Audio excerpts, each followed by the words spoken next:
The origins of this programme came from a couple of lads that had become drug free, who were also, I suppose, hanging around with a group of lads that hadn't kind of reached that part of the road yet. And they were looking for something to do during the week. There wasn't much happening and they weren't really spending their time in a meaningful way.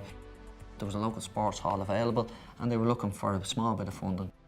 Drug issues for individuals and their families and the community it's not just a health issue, or it's not just a policing issue, or it's not just an environmental issue. It's everything when it affects a community.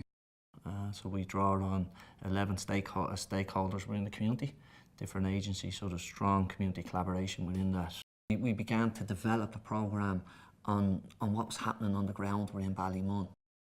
It's an interagency body that meets once a month and then funds initiatives that provide to sort of meet gaps in services for drug use or related issues in Ballymun. The Boxing Clever is a programme that combines sport, education and rehabilitation over 20 weeks. We run it in 3 locations across Ballymun. It's running over the last 5 years. It's in its 5th cycle now. What was missing within the literature and existing research was looking at programmes that actually integrated both fitness and education at the same time.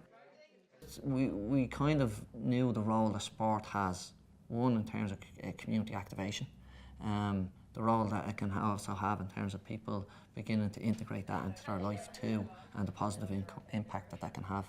And then obviously the role that education can have in terms of progression and opportunities for people. We have some really meaningful discussions to be able to, I suppose, look at the programme under a lens.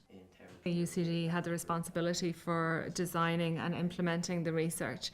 There's a core piece in terms of how knowledge is generated in the discussions that we might have about that research, centre staging the participants' experience on the programme. It's the bringing together of the theories, the ideas, what's in the literature, and that on-the-ground practice experience. I think that's key in those relationships. When you begin this programme, we want you to, I suppose, begin to strip away some of the more negative, fractured identities that you may have held in the community before, and to take on the role of being a student or else being an athlete, or combine the two, whatever was your motivational hook for coming onto the programme. A part of it was about getting fit again and exercising, and made me feel good in myself, made me more confident, and my self-esteem raised, and my self-worth as well, yeah. I was the oldest in the class. I'm 52 this year. They showed us different types of training that you do in the gym. Like, I'd never done any of that before. It was very interesting. I really loved it all. And I got my fitness up and I surprised myself, sparring with young fellas half my age, and it was like I soaked it all up. I really enjoyed it. At the start of the week, you come in, you might have had a crap weekend, and Billy and Frank's there, and they're like, come on, get into it, and we all have a laugh and slag each other off, and then to end the week like that, you're feeling good, and you're like, you know what, you don't want to make it the weekend. I'm actually feeling good, I'm not going to go out and do something stupid. So if you think about someone who's using substances, that physical self, I think, sometimes gets denied or annihilated within the process of their drug use. So then when you're actually doing boxing skills training, it is all about that very intentional physicality. What came to us from the data that we collected was that approach of the coaches within fitness and within boxing skills training was really, really important to participants, and that coaching relationship was one that the participants' self-efficacy was supported and developed. In the middle of the week they would have QQI level 5, community addiction studies. So again, beginning to understand, I suppose, the process of addiction, understanding the relationship with, I suppose, addiction, starting to look at the impact that it has both on the individual, the family and the community. I'm after getting texts from other family members that I haven't talked to in years and telling me that I'm looking great and doing well and keep it up, and you know, so it's good to hear from family again, you know, so and to rebuild them bridges and try and gain that trust back. She just sees me in a different light, I think, because she looks at me now, she's like, oh, I say I'm going to school, like when I have to go to, and she'll be like, Mammy's going, like, how come you have to go to school in the night time and the daytime? And I explain to her that I never finished school and make her realise how valuable education is, and, you know, where she just understands, like, that you have to work to get to things in life, and that I'm doing this for a better future. You know, and making her, she'd be saying, oh, Mammy, I'll do my homework with you. And she's asking me, I was saying I can't spell, so when she gets her spelling, she gives me a test on them. And it's just brought us closer. I'm not getting a part-time job, so I go there on the bike, so I'm out on my bike more. I'm not in all the time, I'm out all the time walking. I'm going to the gym, helping the women in the community as well to be able to have the confidence to go to the gym themselves, you know, and be able to get into all that stuff.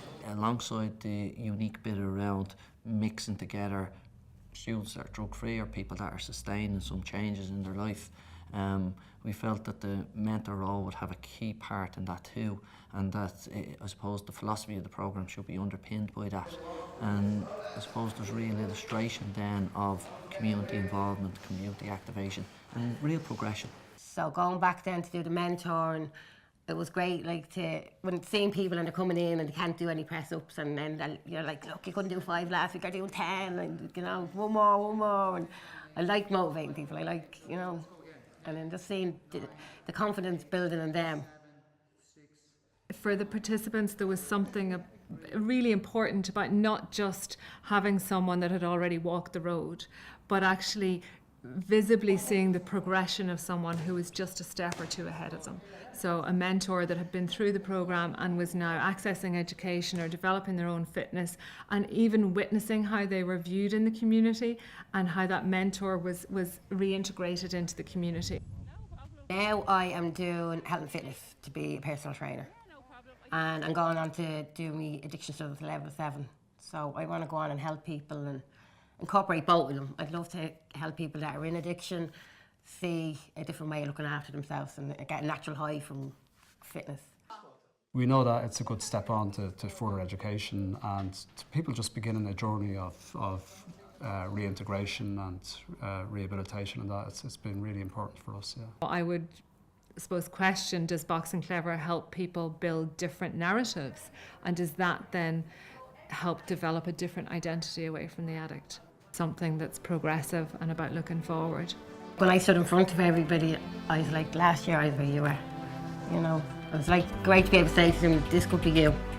You know, like anything's possible.